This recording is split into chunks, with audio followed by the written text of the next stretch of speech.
Universidad Peruana Cayetano Heredia. ¿Qué tal? Muy buen día. Qué gusto, Jorge. Igualmente, gracias por atendernos más bien a esta hora.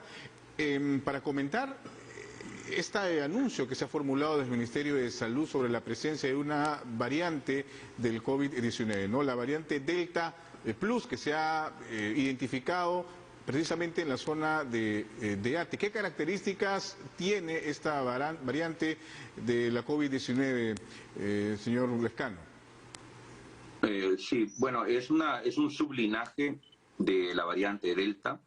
En la India ha sido reconocida como una variante de preocupación, pero no por la Organización Mundial de la Salud ni por el Reino Unido. Tiene algunas mutaciones diferentes de la Delta que pueden hacerla evadir la prevención inmunológica, pero en general es una variante más que está ocurriendo. No cambia realmente nuestra posición en el sentido que tenemos que seguirnos cuidando, seguir usando las mascarillas, seguir preocupándonos de los lugares cerrados. Claro. En general, la población tiene que seguir haciendo los cuidados correspondientes porque la pandemia está muy lejos de haber acabado. Ahora, el ministro de Salud, el doctor Ceballos, señalaba una característica de esta variante Delta Plus que genera una fuga inmunológica. ¿Qué significa esto exactamente para ustedes, para los estudiosos sobre este tema, por favor? Lo que implica es igual que la variante Delta, de la cual es un sublinaje que puede evadir la protección que dan algunas intervenciones como las vacunas o como algunas terapias inmunológicas. Entonces, eso es una condición que ya tiene la variante Delta, que se ha expandido en todo el mundo. Entonces, nuevamente, no es nada que no hayamos visto anteriormente, es sencillamente una razón más para seguirnos cuidando. Ahora, si bien es cierto, se han detectado 3 casos, ¿esto puede tener algún tipo de característica de un contagio más rápido, habida cuenta de que estos casos, digamos, son cercanos, pero evidentemente se necesita establecer un cerco epidemiológico? ¿Cómo funciona esto exactamente para que las personas nos puedan entender? No se sabe mucho en particular específicamente sobre cómo se comportan esta variante. Ha sido descubierta hace algunos meses. No se conoce, más allá de sus mutaciones, si se las conocen más razonablemente, no se conoce más todas sus otras características. Pero nuevamente, por ser un sublinaje de la variante Delta, debe compartir muchas de sus características, como poder infectar a vacunados y poder transmitirse más rápidamente que otras variantes del SARS-CoV-2. Claro, cuando hablamos de que puede infectar a vacunados, es básicamente lo que siempre, o lo que ya se sabe hasta el momento, que las vacunas protegen a las personas de estadios graves, dramáticos, o que puedan llegar finalmente a un caso de muerte. Así es, así es. Las vacunas son altamente efectivas para protegernos de morir, de estar en una UCI o estar hospitalizados o tener enfermedad severa. No nos protegen con tanta eficacia de enfermarnos, por eso tenemos que seguirnos cuidando, y tampoco nos impide que podamos transmitir si es que nos infectamos. Pero eso es una condición que ya se conocía de la variante Delta. Entonces, las mismas precauciones se aplican, ¿no? Y variante Delta tenemos circulando en el país ya desde mayo o abril, o tal vez antes, porque siempre la detección no es inmediata en la primera ocurrencia, sino ocurre con un cierto tiempo de retraso. Nuevamente, el mensaje sigue siendo el mismo para la población. Esto no se ha acabado, tenemos que cuidarnos, tenemos que cuidar las mascarillas en los lugares cerrados, los lugares más ventilados. Ahora, ¿se puede tener una proyección de en qué momento se establecerá esta anunciada tercera ola de COVID-19 en nuestro país? Hace algunos meses se hablaba de que probablemente a inicio de septiembre, mediados de septiembre, se podía dar este escenario. Sin embargo, aparentemente esto se ha ido retrasando. ¿Qué evaluación hacen ustedes? Estamos viendo que muchos de los indicadores han bajado a niveles que nunca han estado antes desde el inicio de la pandemia, pero también algunos de ellos, estando tan bajo, tienen periódicamente una subida de 1 o 2 semanas en el nivel nacional o en algunas regiones. Cuando estos incrementos ya sean sostenidos por varias semanas, hay mayor posibilidad de que estemos ante una tercera ola. Pero cada una de estas semanas que pasa sin haber tenido un incremento sostenido, es una semana más que se vacunan cientos de miles de personas. Entonces, cada semana ganada es una bendición en este sentido para protegernos de una posible tercera ola y ojalá pueda ayudar también a reducir cualquier impacto de una tercera ola. Estamos un nivel tan bajo que es posible que en algún momento subamos. Claro, y en esta evaluación que han hecho, ¿cuáles son las regiones que presentan estas variaciones que nos ha mencionado usted? O, en todo caso, que podrían merecer mayor atención por parte de las autoridades en salud.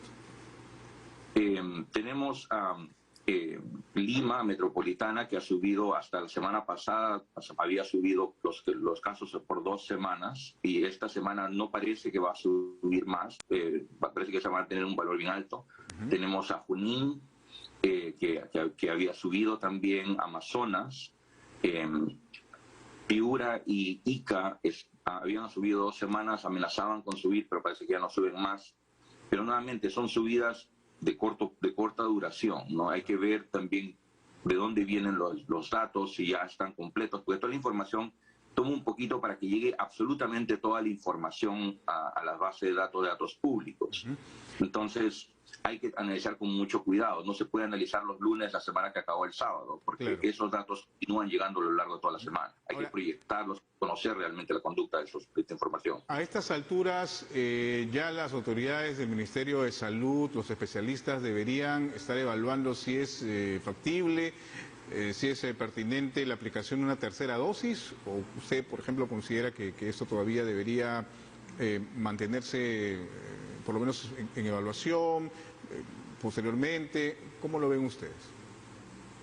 Lo que pasa es que las terceras dosis, al menos, por ejemplo, la FDA en los Estados Unidos ha determinado que es una necesidad para las personas mayores, en las cuales la inmunidad de las 2 dosis con el formato planteado se pierde porque son personas mayores, y que en personas que trabajan que tienen comorbilidades también es una necesidad. Pero este es un país que tiene un exceso de vacunas que ya ha excedido su